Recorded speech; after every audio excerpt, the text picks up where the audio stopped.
Ano? Nagbibideo sa labas, walang mga sasakyan eh.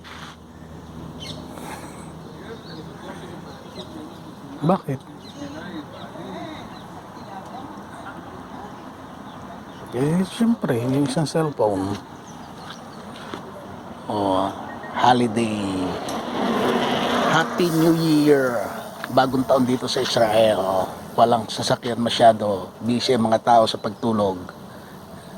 Napuyat kagabi. Yan o. Pa parang yung Kippur.